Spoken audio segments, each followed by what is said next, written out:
Je suis vraiment content d'être ici ce matin. Mon épouse nous regarde probablement sur Internet. Elle aurait tellement aimé ça être là, la connaissant. J'espère juste que des cadres sont encore présents dans le salon parce qu'elle loue avec passion, en espérant qu'elle n'ait pas fait trop de dégâts ce matin. Mais je voulais vous parler ce matin de... le titre de mon message, je l'ai appelé « Complexe, compliqué et simple ». Pourquoi? Parce que je trouve dans la vie, c'est le fun quand c'est simple, mais en même temps, c'est pas toujours simple. Puis, c'est drôle parce que cette semaine, je parlais avec les collègues au travail, et puis je racontais, moi, je viens de l'Abitibi. Et ma sœur, elle a été aux études à Châteauguay. Donc, moi, j'ai une grande sœur qui maintenant est dans la région de Granby, mais quand on allait la voir, on prenait ce qu'on appelle une carte routière.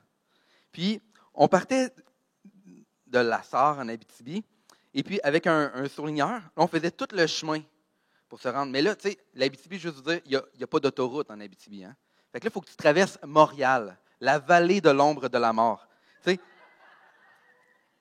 Puis là, tu sais, le copilote, il servait vraiment à quelque chose. Tu sais, fait que là, nous autres, on est des gars de l'Abitibi, là, puis là, il faut qu'on se rende sur la rive sud à Châteauguay. Fait que, tu sais, mais aujourd'hui, tu as ton cellulaire. Puis là, c'est comme, quand que je m'en vais dans la vallée de l'ombre de la mort, maintenant, je vais juste prendre mon cellulaire, puis je suis capable d'y aller quand même. Puis c'est simple. C'est quand la dernière fois que tu as demandé le chemin à quelqu'un pour se rendre chez eux? Non, tu t'envoies par message texte son adresse, tu cliques dessus, puis ça t'apporte directement. C'est aussi simple que ça. Puis ça prend des fois juste que tu oublies ton cellulaire pour te rendre compte que, il me semble que je suis un peu dépendant. Là. La même chose avec mon père. Tu sais, je me considère encore dans la fleur de l'âge. Là. Je suis encore au printemps de ma vie. Mais mon père, moi, on a juste 30 ans, c'est vrai qu'il a 64 ans, puis il me racontait quand il était jeune, il n'y avait pas de toilette dans sa maison. Mais tu sais, il y avait 15 enfants dans la maison. Donc le matin, il y avait quelqu'un qui devait prendre la chaudière. Avez-vous déjà essayé, c'est-vous déjà arrivé que vos toilettes sont tombées en panne chez vous pendant une journée? C'est pas le fun. Tu te rends compte que des fois, des choses qu'on prend pour acquis qui sont super simples, quand tu t'en manques, tu te rends compte que tu en as vraiment besoin. Puis, je trouve que des fois, dans notre vie chrétienne, on a tendance à se compliquer la vie, puis qu'il y a des choses qui peuvent être super simples. Il y a des lois bibliques qu'on n'utilise peut-être pas assez pour faciliter notre vie chrétienne, même si des fois, la réalité fait en sorte que notre vie est quand même compliquée, qu'on a des choix à faire. C'est ça que je veux parler ensemble, puis on va lire la Bible ensemble ce matin. Qui a sa Bible papier? Qui a une Bible papier? J'ai comme un cadeau pour vous ce matin, à tous ceux qui ont une Bible papier. J'aimerais ça l'avoir. Parfait. 1, 2, 3, 4 personnes. Donc, mon cadeau, c'est toute ma gratitude. Félicitations. Mais, on va lire la Bible ensemble. Et j'ai décidé de vous parler d'une de mes histoires préférées dans la Bible et dans mon top 50. C'est l'histoire de Néhémie. Et donc, on va tourner ensemble dans Néhémie. Le contexte de Néhémie est quand même intéressant.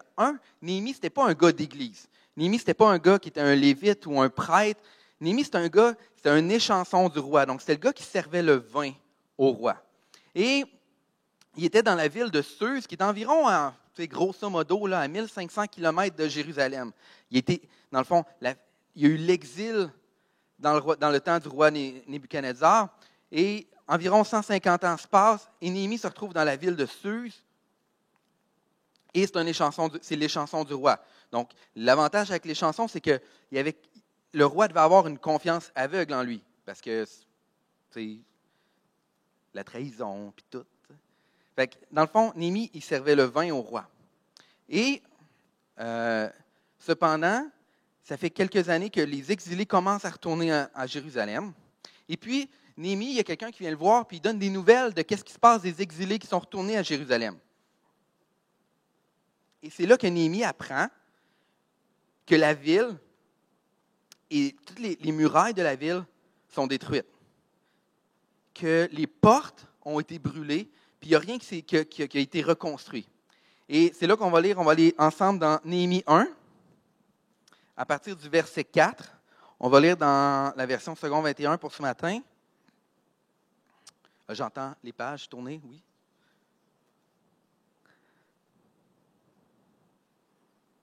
Donc, Néhémie 1, verset 4, qui dit « À cette nouvelle, je me suis assis et j'ai pleuré, j'ai porté le deuil durant des jours. Jeûnant et priant devant Dieu du ciel, j'ai dit, Éternel Dieu du ciel, Dieu grand et redoutable, toi qui conserves ton alliance et ta bonté à ceux qui t'aiment et qui respectent tes commandements. Je t'en prie, prête-moi une oreille attentive et que tes yeux soient ouverts. Écoute la prière de moi, ton serviteur. Je t'adresse en ce moment. Jour et nuit, j'intercède pour tes serviteurs, les Israélites, en confessant leurs péchés, ceux que nous avons commis contre toi. Oui, ma famille et moi, nous avons péché. C'est certain, nous sommes mal comportés envers toi. Nous n'avons pas respecté les commandements, les prescriptions et les règles que tu avais données à ton serviteur Moïse. Souviens-toi donc de la parole que tu as ordonné à ton serviteur Moïse de prononcer, que si vous vous montrez infidèles, je vous disperserai moi-même parmi les peuples. Mais si vous revenez à moi, si vous respectez mes commandements et les mettez en pratique, alors, si vous êtes exilés à l'extrémité du ciel, je vous rassemblerai. De là, je vous ramenerai à l'endroit que j'ai choisi pour faire résider mon nom. Et puis, qu'est-ce que je trouve intéressant, c'est la réaction de Néhémie. Néhémie, lorsqu'il entend la nouvelle, pris d'un fardeau dans son cœur, tombe dans un état de repentance. Puis là, j'entends la joie, là, qui dit « Ouais, on va parler de repentance ce matin. » Tu sais, quand on parle de repentance, j'avais cette réflexion-là cette semaine en même temps que je méditais sur Néhémie. Peut-être que c'est juste moi, mais lorsqu'on parle de repentance, parfois on tombe dans un état un peu dépressif, down. Pourquoi? Parce que lorsqu'on parle de repentance, souvent, on pense à qu'est-ce qu'on fait de pas correct. On pense à nos péchés. On pense à nos manquements. Mais je pense que l'ennemi aussi, c'est le jeu de l'ennemi qu'on soit focalisé sur nos péchés. Parce que la réalité, c'est lorsqu'on tombe dans un état de repentance, ce n'est pas le péché qu'on doit avoir, mais c'est la rédemption. Amen. Lorsqu'on est dans un état de péché, on tombe dans un état infertile. Mais lorsqu'on est dans un état de repentance, on est dans un état de fertilité et de faveur. Puis on va voir qu'est-ce qui s'est passé avec Néhémie. Donc, on tombe dans Néhémie 2, verset 1. Au mois de Nissan, le 20e année du règne d'Artaxerxès. Est-ce qu'on dit avec moi Artaxerxès? Merci.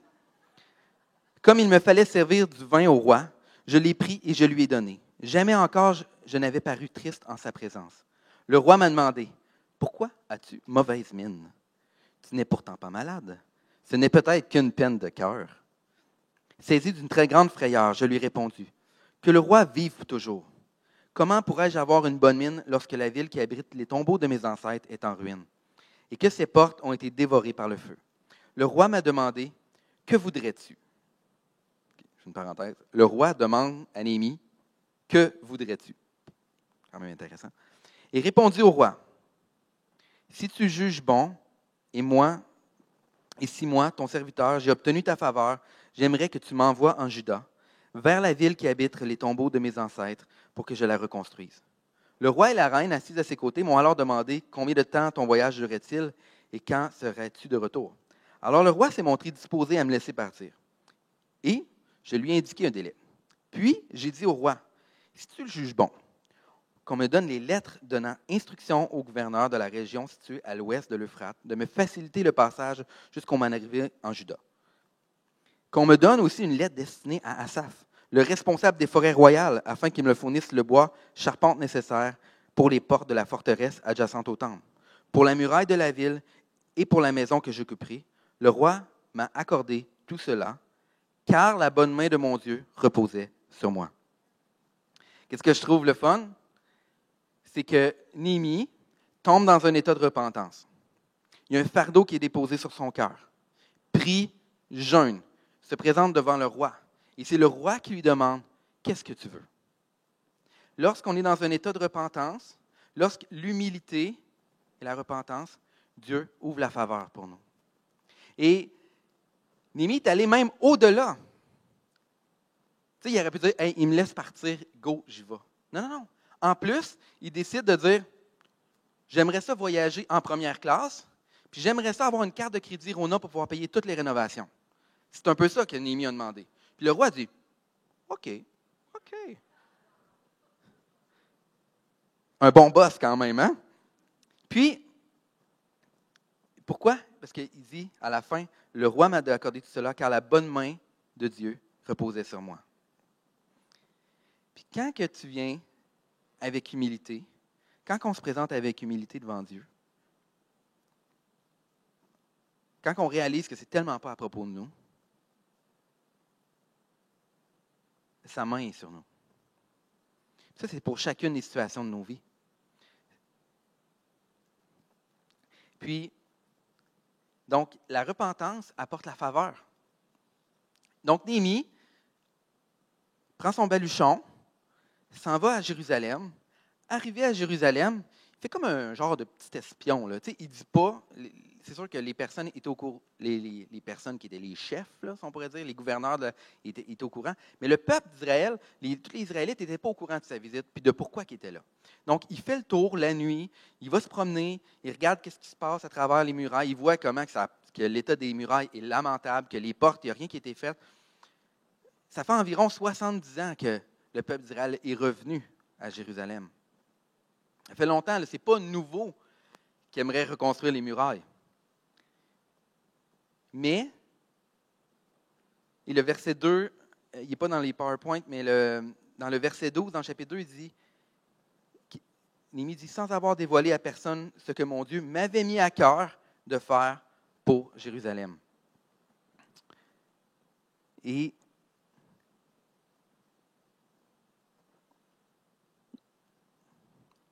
quand le fardeau vient, on a à cœur de faire des choses. On a à cœur de faire des choses. Si tu as un fardeau qui vient pour ton emploi, si tu as un fardeau pour ton milieu de travail, mais Dieu te met à cœur à faire des choses. Puis juste vous encourager à ne pas vous limiter seulement à ce que vous voyez de votre vie aujourd'hui pour fixer votre futur. Puis, juste à cœur de vous partager une histoire de... J'ai une amie qui est assistante pasteur dans une église à Drummondville. Et c'est une jeune fille, début vingtaine. Et moi, la première fois que je l'ai rencontrée, c'était dans un contexte de ministère jeunesse. On était à une rencontre avec tous les leaders et pasteurs jeunesse de la province. Et c'est là que j'ai rencontré pour la première fois. Et ensuite, à cette époque-là, il était pasteur des ados. Et là, maintenant, il est devenu assistant de pasteur et pasteur des ados. Et une fois, on était dans une rencontre, dans une formation. Et puis, on discutait. Et puis, elle me racontait que depuis le début qu'elle était rentrée au collège biblique, elle a senti un appel de Dieu sur sa vie. Elle est allée au collège biblique. Puis tout le monde au collège biblique n'arrêtait pas de se poser la question.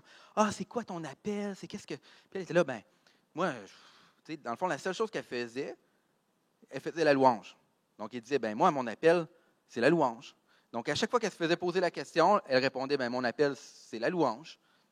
Puis, c'est drôle parce que quand elle me dit ça, je dis, c'est vraiment drôle parce que je ne savais même pas que tu faisais la louange. Ça n'a pas rapport avec le talent ou peu importe. Je disais juste que ça m'a fait réaliser que parfois, on se met dans une position, puis on croit que notre appel, c'est qu'est-ce qu'on a devant nous.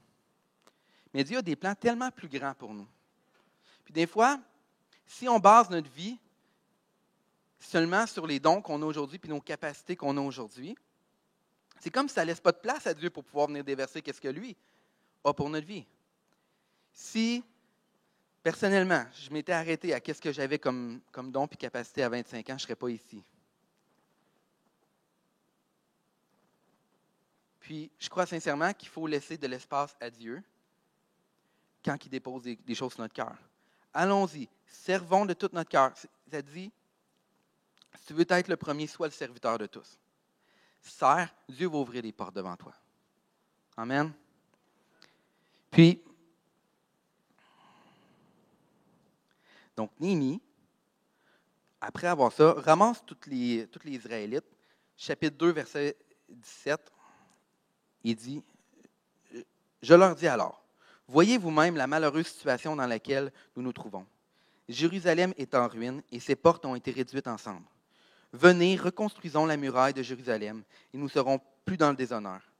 Puis je leur ai raconté comment la bonne main de mon Dieu avait été reposée sur moi et leur ai rapporté les paroles que le roi avait adressées. Ils m'ont dit, levons-nous et mettons-nous au travail. Et ils se sont fortifiés dans cette bonne décision. Et la version sommaire dit même « Ainsi, ils prirent courage pour réaliser cette belle œuvre. » L'état de repentance donne la faveur de Dieu sur notre vie. Mais quand les gens voient la faveur de Dieu sur notre vie, ils sont prêts à nous suivre. Okay, je vais répéter. Parce que là, maintenant, je vais faire mon passage. Il me semble que c'est marqué « Amen » quand je disais ça. Okay. La faveur, la repentance, notre humilité, rouvre la faveur de Dieu sur notre vie. Mais quand que les gens voient la faveur de Dieu sur notre vie, les gens sont prêts à nous suivre. Amen. Puis,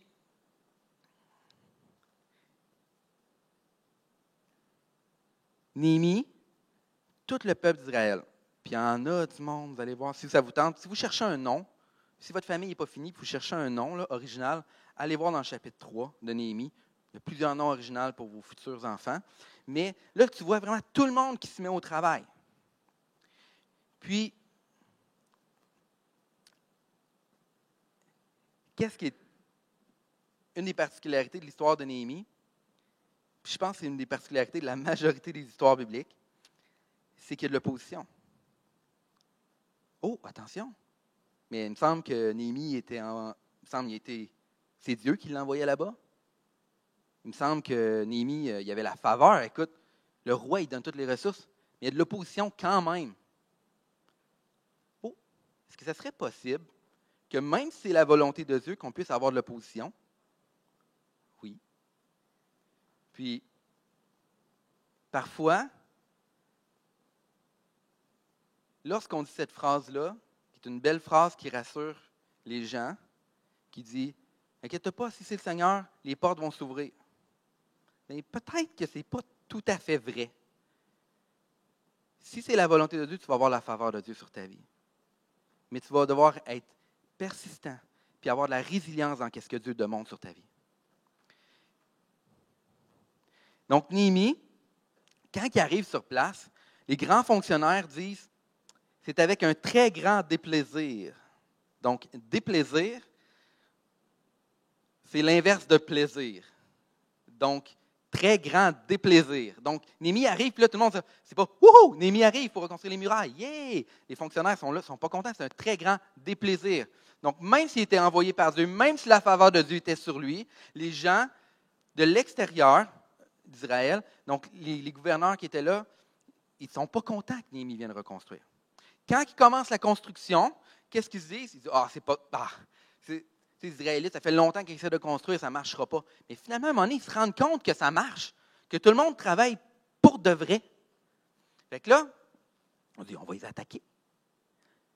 Là, ils commencent à avoir des attaques contre Néhémie. Donc, là, tout le monde se met à dire, on va mettre notre habit de combat. J'ai-tu dit habit de combat? On va mettre notre habit de combat. Donc, les gens commencent à mettre leur armure. Et quand ils voient que tout le monde est en armure, là, ça commence à slacker les attaques. Mais Néhémie dit, on va continuer quand même à construire et la moitié va garder leur armure pour être prêt au combat et les autres vont travailler, mais ils vont garder leur armure, ils vont garder leur arme, parce que s'il y a une attaque, on va être prêt. Puis ça dit même,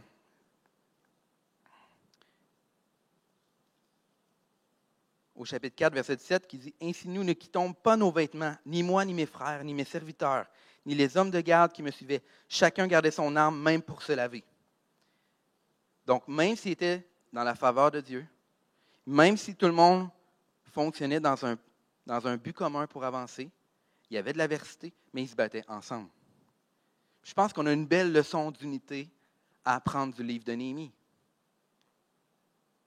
Est-ce que ça vous est déjà arrivé une fois d'arriver dans une situation où est-ce que tu penses que il me semble que là, c'est la bonne. Il me semble que là, on est tous unis ensemble, ça va bien. Ça, on peut parler même en tant que corps, en tant qu'Église.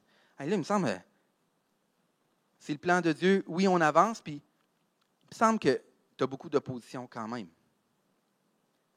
Qu'est-ce qu'on fait? Est-ce qu'on doit élever la critique ou on se met ensemble puis on combat ensemble? Puis, sincèrement, je crois que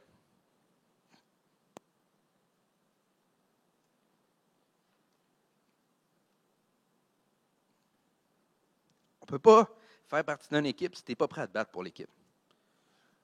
C'est comme un Russe qui joue au hockey, qui attend la ligne bleue pour avoir la passe, juste pour l'attaque. Non, il faut que tu reviennes en défense. Si tu n'es pas prêt à te battre, à prier pour l'Église, à protéger l'Église, si tu n'es pas prêt à faire ça envers tes leaders, envers tes frères et ta sœur, c'est comme ça que tu fais partie de l'équipe. Il faut que tu sois prêt à te battre pour l'équipe. Il faut que tu sois prêt à te battre pour ton frère. Parce que lorsqu'il y en a un qui traverse Montréal, la vallée de l'ombre de la mort, il faut que tu sois là pour le soutenir. Non. Il faut qu'on soit là. C'était pas dans mes notes, mais en tout cas. Bon. OK, il faut que je me retrouve.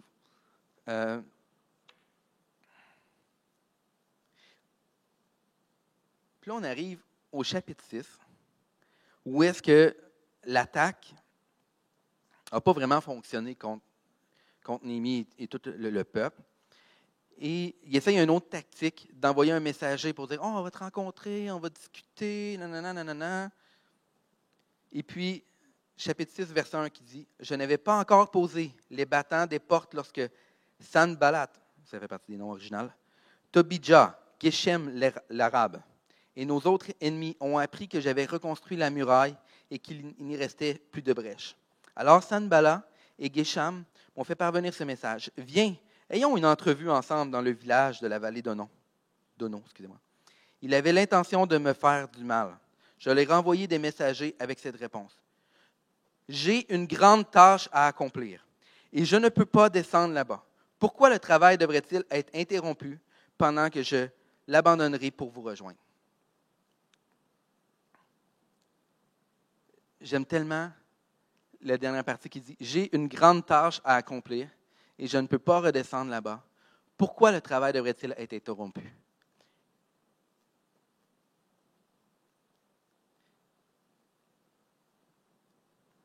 Puis, Néhémie était tellement focalisé sur qu'est-ce que Dieu lui demandait. Il était tellement focalisé sur la tâche. Il dit non, moi, je ne commencerai pas à aller perdre mon temps parce que ça n'avancera pas. Puis je vous pose la question, est-ce que le plan que Dieu a sur votre vie, est-ce que l'appel que Dieu a sur votre vie, des fois, elle prend des pauses pour aller dans la vallée d'Ono? Ou vous restez tellement focalisé sur qu'est-ce que Dieu a sur ta vie, sur qu'est-ce que Dieu a sur les personnes autour de toi? Est-ce que tu es vraiment focalisé sur qu'est-ce que Dieu veut ou tu prends des pauses? Puis des fois, on arrive dans une situation où est-ce qu'on a des dons devant nous. Dieu a déposé des choses sur notre cœur, puis on attend des situations parfaites. On attend des réalités, que toute la position soit parfaite. Mais la réalité, c'est que c'est nous-mêmes qui sommes gardiens de les révélations que Dieu nous donne. Oui, encore, nos révélations sont éprouvées. Mais c'est nous-mêmes qui sommes responsables de rendre à point les révélations que Dieu nous donne. Puis j'aime beaucoup comparer ça à un athlète olympique. Qui ici connaît Michael Phelps? Je pense que j'ai même une photo de Michael Phelps. Mike, j'ai mis non au deuxième regard pour les gens qui ont manqué la prêche de Pasteur Joël la semaine passée. Michael Phelps, c'est le gars qui a le plus grand médaillé olympique. Il y a 28 médailles, dont 23 d'or. S'il y en a qui ne comprennent pas la blague, je vous invite à vraiment aller écouter le message de Pasteur Joël sur les leçons de l'été. C'est son meilleur message de avant-vacances que j'ai entendu à vie. Donc, et pourquoi que Michael Phelps est si bon? Une de ces choses, son corps est comme fait pour la nage. Je ne sais pas si tu peux prendre l'autre slide. Et c'est comme si, naturellement, Michael Phelps, il a des capacités qui sont extraordinaires. Dans le sens que sa capacité pulmonaire est plus grande que la majorité des gens. Ça veut dire qu'il se fatigue moins. Il a 80 pouces d'envergure, c'est des bras qui sont beaucoup plus grands, même pour des personnes qui sont supposées avoir sa taille. Ses jambes sont plus courtes, donc ça enlève la résistance. Puis il y a aussi un long torse qui fait qu'il va beaucoup plus vite. Donc Michael Phelps, Il était vraiment comme dessiné. Tu sais, son corps est vraiment fait pour se baigner, là, on s'entend, là, pour la nage. Mais Michael Phelps aurait pu faire autre chose de sa vie. C'est pas à cause que tu es designé pour quelque chose que tu vas nécessairement faire. Ça demeure quand même une question de choix.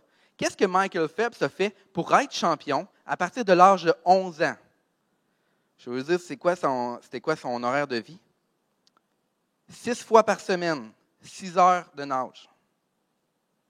3 fois par semaine, il y avait aussi de l'entraînement en salle, en levant des poids puis des étirements.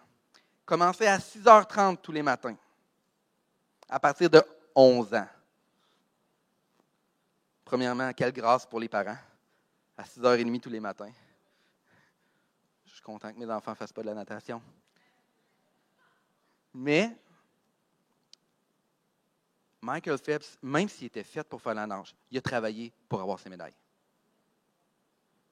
Puis de croire que le seul fait d'avoir des dons dans ta vie te permet d'apporter vraiment au plein potentiel de ce que Dieu veut pour toi, c'est comme de penser qu'un athlète olympique pourrait aller aux Olympiques sans s'entraîner. Vous êtes les responsables de ce que Dieu met sur votre vie. Il n'y a pas personne, la seule personne qui est à blâmer, si vous ne vous rendez pas où est-ce que vous voulez vous rendre, c'est vous. Mais qu'est-ce qui est beau avec Dieu? C'est que peu importe l'état dans lequel on est aujourd'hui, il va toujours nous donner la grâce suffisante pour continuer d'avancer. Donc, dans un état d'humilité, de repentance, Dieu donne sa faveur. Ensuite, l'engagement, la faveur, les gens reconnaissent la faveur sur toi, tu vas créer l'engagement autour de toi. Puis si en plus, tu es fervent à la tâche, sky is the limit. Think big.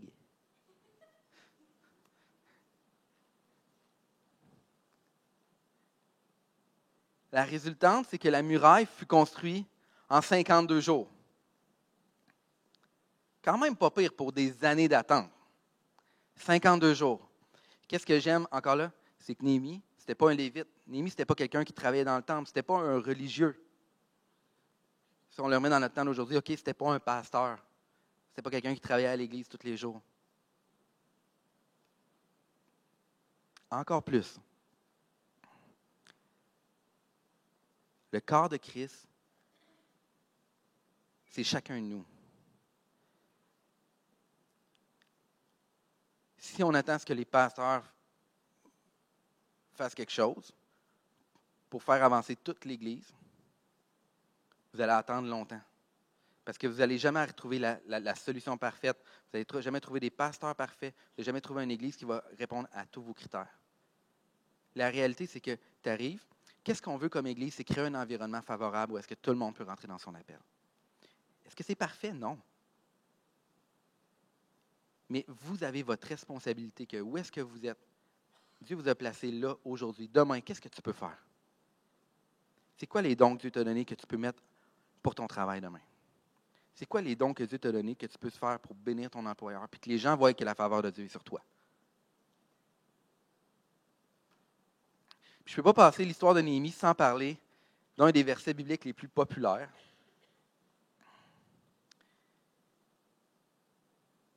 Dans le chapitre 7 et 8, il y a comme une renaissance spirituelle qui se passe dans le peuple d'Israël. Parce qu'en même temps que Néhémie, avec sa gang, reconstruisait les murailles, il y avait le temple avec Esdras qui était reconstruit. Et là, il y a comme un renouveau spirituel. Parce que là, il commence à lire la loi. Puis, il y a comme une réaction un peu spéciale, mais pour nous, peut-être, quand on lit la Bible, pour moi, c'est que Esdras se met à lire la loi, puis les autres Lévites et les autres prêtres commencent à expliquer la loi, puis les gens se mettent à pleurer. Puis c'est là que les Lévites, puis les autres prêtres, là, ils disent non, il n'arrive là pas. Non, il dit pleurez pas, pleurez pas. Puis il dit ne soyez pas tristes, car c'est la joie de l'Éternel qui fait votre force.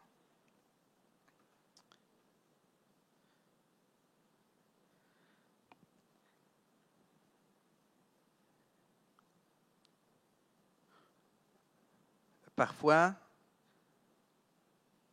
on vit des moments de défaite. Parfois, on vit des moments qui semblent, même quand on a une réussite, qui ne semblent peut-être pas être à la hauteur de ce que nous, on aurait espéré. Tu sais, même après la reconstruction, même s'ils commencent à relire la loi, comme ça faisait des années que ça ne s'était pas passé, le peuple se met à pleurer. Mais il dit non, pleurez pas. C'est parce que la joie va être votre force. Parce que le Sauveur n'était pas encore arrivé, là. Il était encore sous l'emprise des Perses. Là. Ils attendaient un sauveur, eux autres. Ils attendaient leur roi, là, d'être le roi d'Israël arrive. Ouais.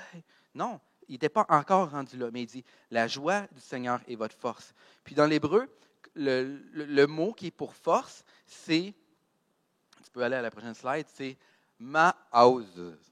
Est-ce qu'il y en a qui veulent répéter avec moi? Ma'auz. Si tu veux vraiment avoir l'air cool, tu le prends avec une voix grave. Ma'auz.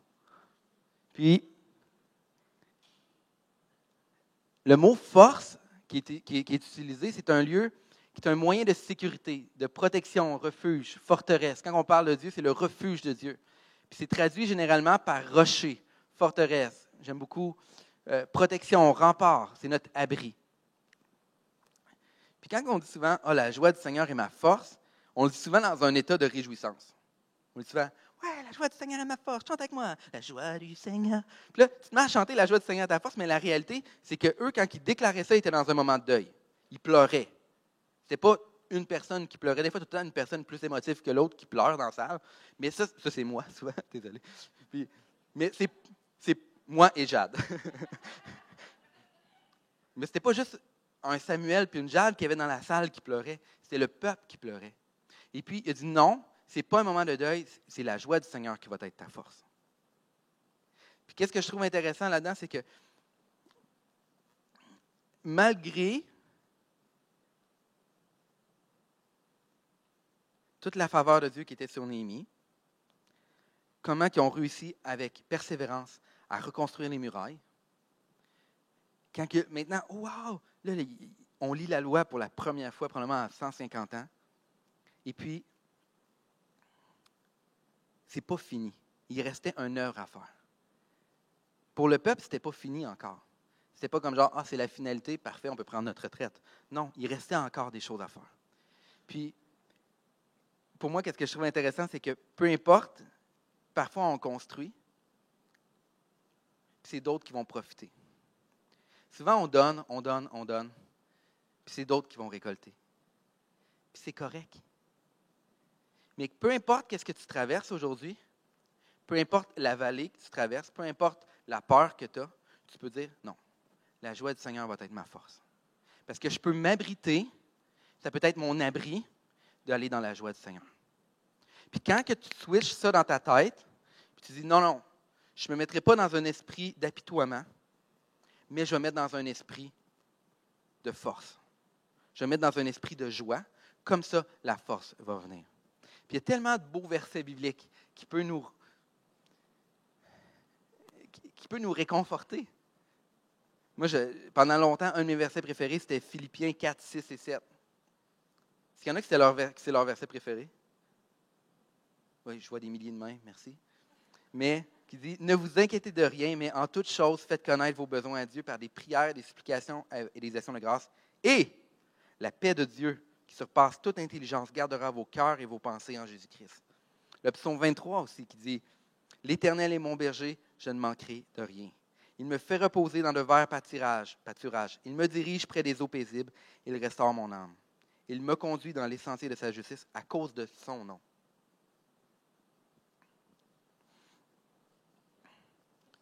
Puis,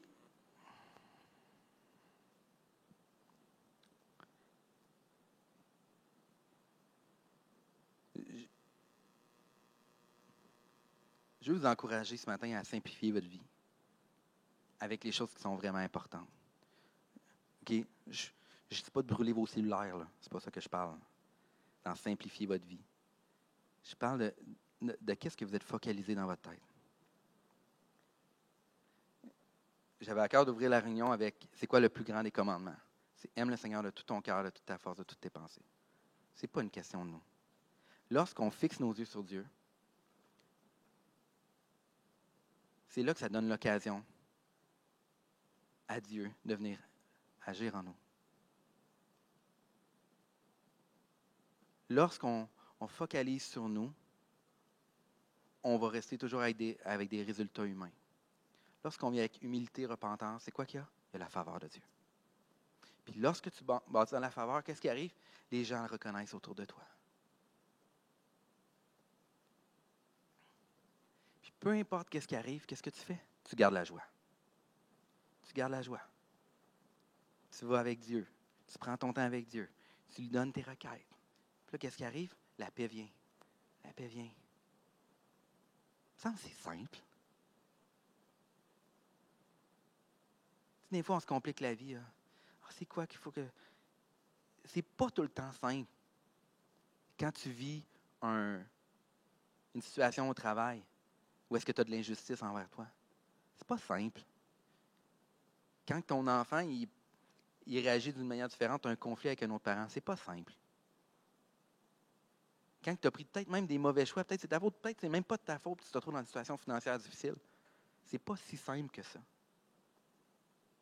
Les épreuves, notre vie, on arrive à des choix qui sont compliqués. Même dans notre service avec Dieu. Moi, ça m'est arrivé dans ma vie, il m'est arrivé une situation que je m'engage dans quelque chose. La première fois que j'ai commencé à faire du ministère jeunesse, j'étais encore plus dans la fleur de l'âge. Début vingtaine. Et puis, au début, tout fleu, tout flamme. On va changer une génération. Puis, on met des choses en place. Et puis, on crée des programmes. Puis, à un moment donné, après un an, je suis comme, je suis vraiment appelé à ça? Puis, j'ai failli. La persistance de ce que Dieu avait déposé sur mon cœur, je n'ai pas été capable de l'entretenir. Puis de rester focalisé. Peut-être parce que j'étais peut-être un peu trop focalisé sur moi. Peut-être parce que je me regardais trop, moi. Peut-être. C'est un ensemble de circonstances, la vie, ce n'est pas juste noir et blanc. Mais lorsqu'on décide de se mettre à genoux, se repentir, l'avantage, tu sais, il y en a qui arrivent, qui disent, cette personne-là, elle ne changera jamais. Ça fait des années, je la connais, elle ne changera jamais. D'arrêter de croire qu'une personne peut changer, c'est comme si tu permettrais aux gens de juger que toi, tu ne peux pas changer dans ta vie aussi.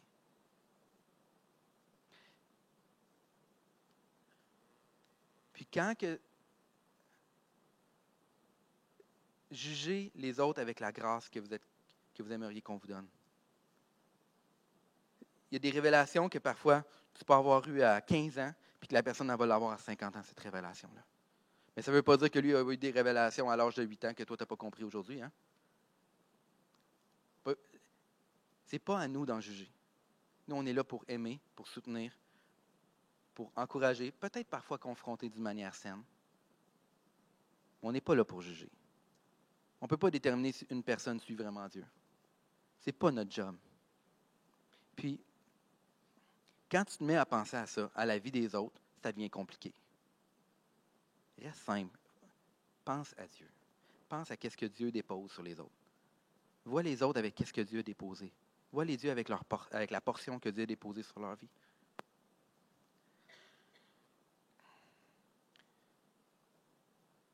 Puis vous êtes tellement bénis parce que je suis un pasteur jeunesse, donc on apprend à prêcher court. Donc, est-ce que Stéphanie est là? Non? Vincent? Je voudrais juste Vincent, c'est correct.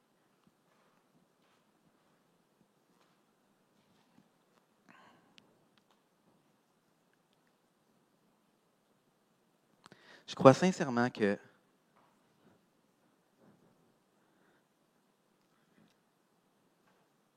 Dieu nous appelle à vivre une vie qui est saine. Que dans le tourbillon de qu'est-ce qu'on est entouré aujourd'hui, que Dieu nous appelle à vivre une vie saine quand même. Peut être un exemple.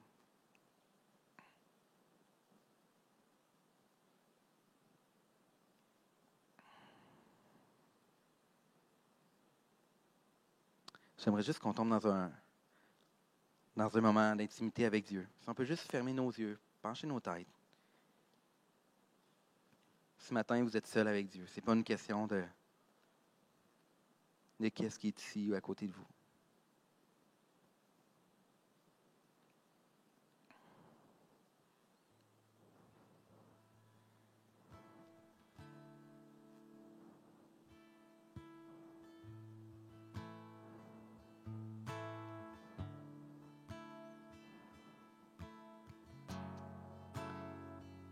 Je vous demanderai juste d'examiner vos cœurs.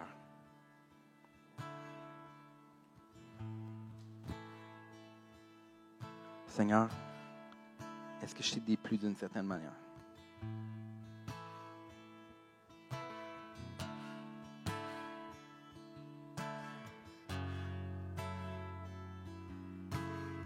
Demandez au Saint-Esprit si vous avez besoin de vous repenser de quelque chose.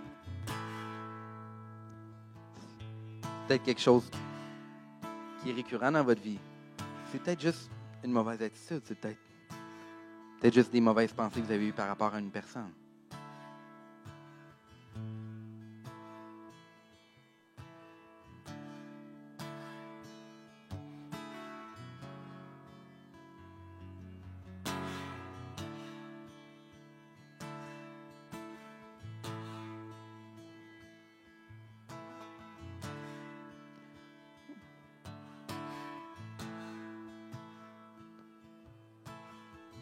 La Bible est claire, elle dit « Tous ont péché, sont privés de la gloire de Dieu. » Mais par Jésus, que tous ceux qui confessent de sa bouche que Jésus-Christ est sauveur, il sera sauvé. Donc pendant que les yeux sont fermés, j'ai juste à cœur de demander, est-ce qu'ici il y a des gens qui n'ont jamais fait la paix avec Dieu? Qui ne sont jamais arrivés dans un état de repentance en disant « Oui, je suis sauveur et oui, j'ai besoin d'un sauveur. » Dire oui, je suis pécheur, mais je sais que tu es là pour me sauver. Si c'est votre état ce matin, juste lever la main. Pendant que les têtes sont fermées, les yeux sont baissés. Les yeux sont fermés, les têtes sont baissées. Oui.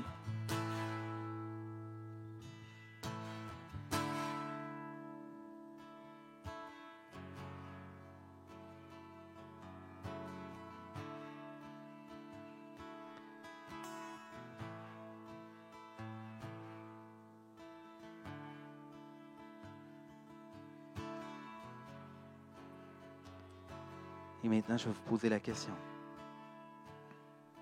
Est-ce que vous donnez assez de considération à ce que Dieu a déposé sur votre vie? Est-ce que le don que Dieu a déposé sur votre vie, le plan qui est sur votre vie, vous y allez avec persistance, avec persévérance sur ce que Dieu a sur votre vie?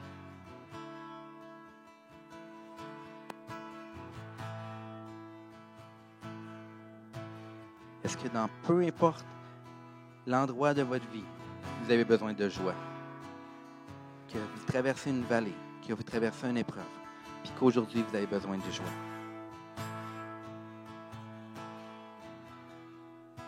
Si vous avez répondu oui à une de ces 3 questions-là, j'aimerais juste que vous levez et que vous avancez. En même temps, je demande à tout le monde de se lever.